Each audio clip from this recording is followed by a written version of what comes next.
പശ്ചിമേഷ്യയിൽ യുദ്ധത്തിന്റെ ചൂടുയരുമ്പോൾ വെടിയുണ്ടകളേക്കാൾ വലിയ ആഘാതം സൃഷ്ടിക്കുന്ന ഒരു മൗന ആയുധം വീണ്ടും ലോകരാഷ്ട്രീയത്തിന്റെ കേന്ദ്രത്തിലേക്കുയർന്നിരിക്കുകയാണ്. കടൽ മൈനുകൾ. അമേരിക്കയും ഇസ്രയേലും നടത്തിയ ആക്രമണങ്ങൾക്ക് പിന്നാലെ ലോകത്തിലെ ഏറ്റവും നിർണായകമായ ഊർജ്ജഗതാഗത പാതയായ ഹോർമുസ് കടലിടുക്കിൽ ഇറാൻ പ്രതിരോധ നീക്കങ്ങൾ ശക്തമാക്കിയെന്ന വാർത്തകൾ പുറത്തുവന്നതോടെ ആഗോള ശ്രദ്ധ ഈ ചെറു ജലപാതയിലേക്ക് തിരിഞ്ഞിരിക്കുകയാണ്. ലോകത്തിന്റെ എണ്ണവ്യാപാരത്തിന്റെ വലിയൊരു വിഹിതം ദിവസേനയൊഴുകുന്ന ഈ കടലിടുക്കിൽ സുരക്ഷിതമല്ലാതാകുമോ എന്ന ആശങ്കയുയരുമ്പോൾ അത് വെറുമൊരു പ്രാദേശിക സംഘർഷമല്ല, അത് ആഗോള ഊർജ്ജ സമവാക്യങ്ങളെയും സാമ്പത്തിക സ്ഥിരതയെയും നേരിട്ട് ബാധിക്കാവുന്ന വലിയ സംഭവവികാസമായി മാറുകയാണ്. അമേരിക്കയും ഇസ്രയേലും നടത്തിയ ആക്രമണങ്ങൾക്ക് പിന്നാലെ ഹോർമുസ് കടലിടുക്കിൽ കടൽ മൈനുകൾ സ്ഥാപിക്കാൻ ഇറാൻ തയ്യാറെടുക്കുകയാണെന്ന് റിപ്പോർട്ടുകൾ പുറത്തുവന്നു. കടൽ മൈനുകൾ സാധാരണയായി രഹസ്യമായി സ്ഥാപിക്കുന്ന ആയുധങ്ങളാണ്. എന്നാൽ ഇറാൻ അവയെക്കുറിച്ച് തുറന്നു പറയുന്നത് യുദ്ധത്തിന്റെ മറ്റൊരു തലമാണ് സൂചിപ്പിക്കുന്നത്. സൈനിക ശക്തിയെ മാത്രമല്ല, സാമ്പത്തികവും മാനസികവുമായ സമ്മർദ്ദം സൃഷ്ടിക്കാനുള്ളൊരു തന്ത്രമായാണ് ഇത് ചില വിശകലനക്കാർ കാണുന്നത്. കടലിടുക്കിൽ മൈനുകൾ സ്ഥാപിക്കാമെന്ന പ്രഖ്യാപനം തന്നെ ഷിപ്പിംഗ് കമ്പനികളെയും ഇൻഷുറൻസ് സ്ഥാപനങ്ങളെയും ജാഗ്രതയിലാക്കുകയും അന്താരാഷ്ട്ര വ്യാപാര ഗതാഗതത്തെ ബാധിക്കാനുള്ള സാധ്യത സൃഷ്ടിക്കുകയും ചെയ്യുന്നു. കടൽ മൈനുകൾ എന്നത് വെള്ളത്തിനടിയിൽ സ്ഥാപിക്കുന്ന ശക്തമായ സ്ഫോടക ഉപകരണങ്ങളാണ്.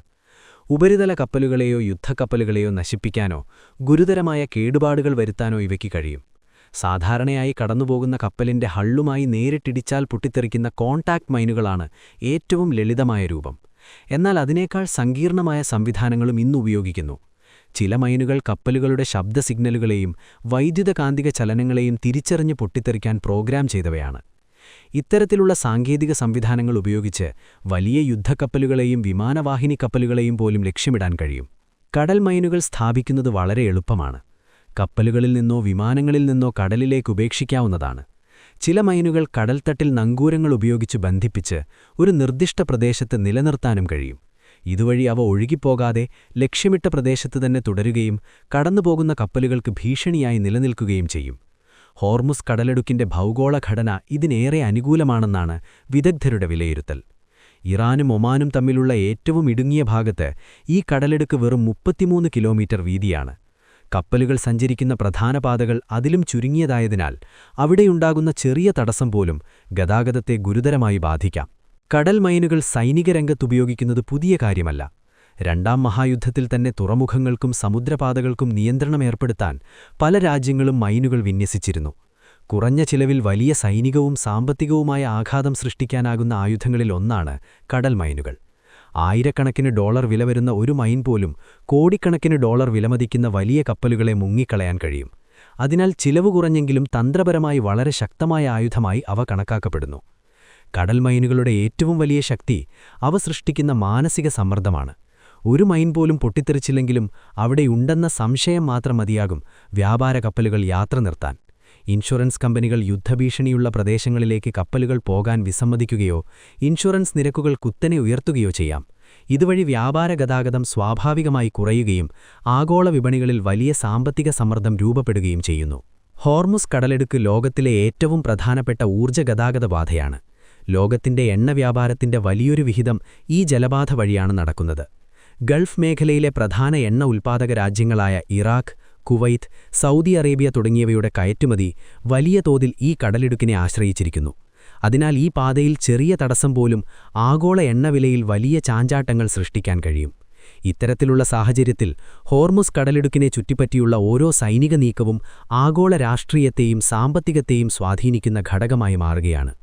സാങ്കേതികമായി കൂടുതൽ ശക്തമായ സൈനിക ശക്തികളോട് നേരിട്ട് മത്സരിക്കേണ്ടി വരുന്ന സാഹചര്യത്തിൽ ചിലവ് കുറഞ്ഞതും ഫലപ്രദവുമായ തന്ത്രങ്ങൾ ഉപയോഗിക്കുന്നതാണ് ഇറാൻ പോലുള്ള രാജ്യങ്ങൾ തിരഞ്ഞെടുക്കുന്നത്. കടൽ മൈനുകൾ അതിനേറ്റവും അനുയോജ്യമായ ആയുധങ്ങളിൽ ഒന്നായി കണക്കാക്കപ്പെടുന്നു. മൊത്തത്തിൽ നോക്കുമ്പോൾ ഹോർമുസ് കടലിടുക്കിൽ മൈനുകൾ സ്ഥാപിക്കാമെന്ന പ്രഖ്യാപനം വെറും സൈനിക നീക്കം മാത്രമല്ല, അത് യുദ്ധത്തിന്റെ സാമ്പത്തികവും മാനസികവുമായ തലങ്ങളെ ബാധിക്കുന്ന ഒരു തന്ത്രമാണ്. ലോകത്തിന്റെ ഊർജ്ജ വിതരണ ശൃംഖലയെ ആശ്രയിച്ചിരിക്കുന്ന ഈ ജലപാതയുടെ സുരക്ഷ ഇപ്പോൾ ആഗോള സമ്പദ്വ്യവസ്ഥയുടെ സ്ഥിരതയുമായി നേരിട്ട് ബന്ധപ്പെട്ട് കിടക്കുന്നു. അതിനാൽ ഹോർമുസ് കടലിടുക്കിനെ ചുറ്റിപ്പറ്റിയുള്ള ഈ പ്രതിസന്ധി അടുത്ത ദിവസങ്ങളിലും ലോകരാഷ്ട്രീയത്തിന്റെ പ്രധാന വിഷയങ്ങളിലൊന്നായി തുടരാനാണ് സാധ്യത. ആഗോള വിതരണത്തിന്റെ 1/5 ഭാഗവും കടന്നുപോകുന്ന കപ്പൽപാതകൾ നിശ്ചലമാകുമ്പോൾ അമേരിക്കയുടെ സാമ്പത്തിക സിരാകേന്ദ്രങ്ങൾ മുതൽ ഏഷ്യയിലെ സാധാരണക്കാരന്റെ അടുക്കള വരെ ഒരുപോലെ ഉലയുകയാണ്. വിപണിയെ കൃത്രിമമായി നിയന്ത്രിക്കാമെന്ന പടിഞ്ഞാറൻ രാജ്യങ്ങളുടെ അഹങ്കാരത്തിനുമേൽ പ്രാദേശിക സുരക്ഷയുടെയും പരമാധികാരത്തിന്റെയും പുതിയ യുദ്ധതന്ത്രങ്ങൾ ഇറാൻ പയറ്റുമ്പോൾ അത് ലോകക്രമത്തെ തന്നെ മാറ്റിവരയ്ക്കുന്ന ഒരു പുതിയ സാമ്പത്തിക വിപ്ലവത്തിന് തിരിതെളിച്ചിരിക്കുന്നു. ലോകത്തിന്റെ എണ്ണവ്യാപാരത്തിന്റെ വലിയൊരു വിഹിതം ദിവസേന ഒഴുകുന്ന ഈ കടലിടുക്ക് സുരക്ഷിതമല്ലാതാകുമോ എന്ന ആശങ്കയുയരുമ്പോൾ അത് വെറുമൊരു പ്രാദേശിക സംഘർഷമല്ല, അത് ആഗോള ഊർജ്ജ സമവാക്യങ്ങളെയും സാമ്പത്തിക സ്ഥിരതയെയും നേരിട്ട് ബാധിക്കാവുന്ന വലിയ സംഭവവികാസമായി മാറുകയാണ്. ഇസ്രയേൽ ഇലുമിനേറ്റ് നടത്തുന്ന വിവിധ ആക്രമണങ്ങൾക്ക് പിന്നാലെ ഇസ്ലാമിക റവല്യൂഷണറി ഗാർഡ് കോർപ്സിന്റെ ശക്തമായ മുന്നറിയിപ്പിനെ തുടർന്ന് ഈ ജലപാത ഫലപ്രദമായി അടയ്ക്കപ്പെട്ടിരിക്കുന്നു. അമേരിക്കയുമായോ ഇസ്രയേലുമായോ ബന്ധമുള്ള ഏതൊരു കപ്പലും ലക്ഷ്യമിടുമെന്ന ഇറാന്റെ പ്രഖ്യാപനം ആഗോള ഷിപ്പിംഗ് മേഖലയെ സ്തംഭിപ്പിച്ചു കഴിഞ്ഞു. ഇതിനോടകം 3 കരക്കുകപ്പലുകൾ കൂടി ആക്രമിക്കപ്പെട്ടതോടെ ഇൻഷുറൻസ് നിരക്കുകൾ കുതിച്ചുയർന്നു. കമ്പനികൾ ഈ പാത ഉപേക്ഷിക്കുകയും ചെയ്തു. ഭീഷണിപ്പെടുത്തി എണ്ണവില കുറയ്ക്കാമെന്ന് കരുതിയ പാശ്ചാത്യ രാജ്യങ്ങൾക്ക് ബാരലിന് $200 പ്രതീക്ഷിക്കുക എന്ന ഇറാന്റെ മറുപടി അമേരിക്കയെ അക്ഷരാർത്ഥത്തിൽ ഞെട്ടിച്ചിരിക്കുകയാണ്. ഇതിനു പുറമെ രേഖകളെല്ലാം അസ്തവ്യസ്തമായതോടെ ദക്ഷിണേഷ്യൻ രാജ്യങ്ങളിൽ പെട്രോൾ ക്ഷാമം രൂക്ഷമാവുകയാണ്. ഷിപ്പിംഗ് ജീമന്മാരായ മേയസ്ക്, MSC എന്നിവർ തങ്ങളുടെ സർവീസുകൾ നിർത്തിവച്ചതോടെ ആഗോള വിതരണ ശൃംഖല പൂർണ്ണമായും തകർന്നുകഴിഞ്ഞു. അമേരിക്കയുടെ റെക്കോർഡ് എണ്ണ പുറത്തിറക്കൽ പ്രഖ്യാപനം വിപണിയിൽ ഒരു ചലനവുമുണ്ടാക്കാത്തത് അമേരിക്കയുടെ സാമ്പത്തിക മേധാവിത്വത്തിന്റെ തകർച്ചയെയാണ് സൂചിപ്പിക്കുന്നത്. ഏഷ്യയിലെ വിപണികളിൽ ക്രൂഡ് ഓയിൽ വില കുതിച്ചുയരുന്നതും ജപ്പാൻ മുതൽ ലണ്ടൻ വരെയുള്ള ഓഹരി വിപണികൾ കൂപ്പുകുത്തുന്നതും അമേരിക്കൻ അധിനിവേശ നയങ്ങൾ ലോകത്തിന്മേൽ അടിച്ചേൽപ്പിക്കുന്ന ദുരന്തത്തിന്റെ ആഴം വ്യക്തമാക്കുന്നു. ചുരുക്കത്തിൽ മിസൈലുകൾ കൊണ്ടോ വ്യാജമായ വിപണി ഇടപെടലുകൾ കൊണ്ടോ ഇറാന്റെ ഇച്ഛാശക്തിയെ തകർക്കാൻ കഴിയില്ലെന്ന കടുത്ത പാഠമാണ് ഈ ആഗോള ഊർജ്ജയുദ്ധം ഇന്ന് ലോകത്തിന് നൽകിക്കൊണ്ടിരിക്കുന്നത്. അമേരിക്കൻ അധിനിവേശത്തിന്റെ ക്രൂരമുഖം തുറന്നുകാട്ടപ്പെടുമ്പോൾ ലോകം അമേരിക്കൻ നയങ്ങൾക്കെതിരെ ഒന്നിച്ചു നിൽക്കുന്ന കാഴ്ചയാണ് നാം കാണുന്നത്. എന്നാൽ ഇത്തവണ റഷ്യയുടെയും ഇറാന്റെയും തന്ത്രപരമായ നീക്കങ്ങൾ അമേരിക്കയെ മുമ്പെങ്ങുമില്ലാതെ പ്രതിരോധത്തിലാക്കിയിരിക്കുകയാണ്. പ്രാദേശിക സുരക്ഷയെ തകർക്കുന്നത് അമേരിക്കയാണെന്നും അതിന്റെ വില ലോകം നൽകേണ്ടിവരുമെന്ന ഇറാന്റെ കർക്കശ നിലപാട് ആഗോള ചർച്ചകൾക്ക് വഴിമരുന്നിട്ടിരിക്കുന്നു.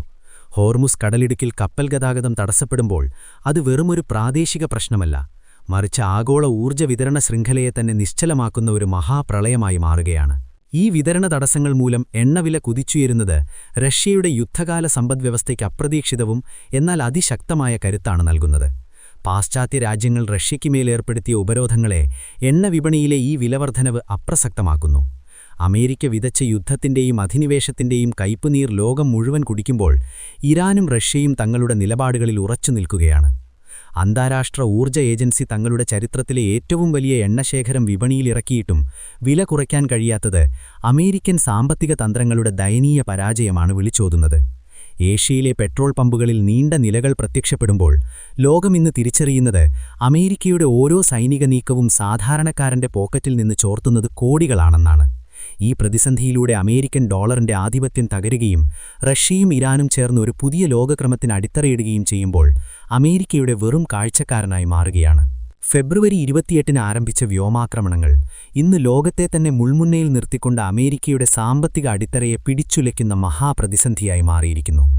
വിപണിയെ വഞ്ചിക്കാനും കൃത്രിമമായി എണ്ണവില കുറയ്ക്കാനും അമേരിക്ക നടത്തുന്ന അവസാനവട്ട നീക്കങ്ങളെല്ലാം ഒന്നൊന്നായി പരാജയപ്പെടുമ്പോൾ പശ്ചിമേഷ്യയിൽ നിന്നുയരുന്നത് പുതിയൊരു ലോകക്രമത്തിന്റെ വിളംബരമാണ്. മിസൈലുകൾ കൊണ്ടോ ക്രൂരമായ ഉപരോധങ്ങൾ കൊണ്ടോ ഒരു സ്വതന്ത്ര രാഷ്ട്രത്തിന്റെ ഇച്ഛാശക്തിയെ അടിച്ചമർത്താനാവില്ലെന്ന കടുത്ത പാഠമാണ് ഈ ആഗോള ഊർജ്ജയുദ്ധം ഇന്ന് ലോകത്തിന് നൽകിക്കൊണ്ടിരിക്കുന്നത്. ദശാബ്ദങ്ങളായി തുടരുന്ന അമേരിക്കൻ സാമ്രാജ്യത്വത്തിന്റെ അസ്തമയത്തിന് ആഴക്കടലിലെ ഈ എണ്ണപ്പാടങ്ങൾ സാക്ഷ്യം വഹിക്കുമോ എന്ന് കാലം തെളിയിക്കാൻ പോകുകയാണ്.